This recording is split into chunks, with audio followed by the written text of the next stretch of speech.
सुनहरा जमाना। ओणम हमारा कौमी त्योहार है। केरला के सारे लोग बड़ी धूमधाम से ओणम मनाते हैं।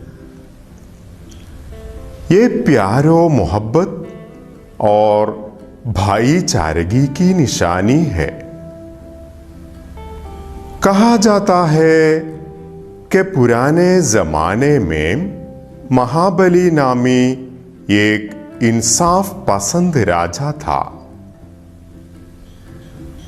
उसकी हुकूमत में मुल्क के सारे लोग प्यार और मोहब्बत, इत्तिहाद और इत्तिफाक और खुशहाली के साथ जिंदगी गुजारते थे।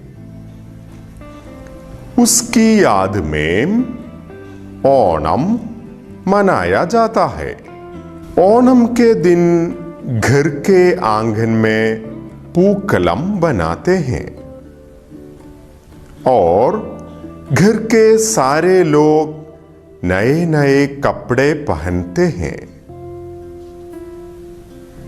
हर घर में ओण सद्या तैयार किया जाता है और शाम को बच्चे बूढ़े सब मुख्तलिफ खेलों में हिस्सा लेते हैं।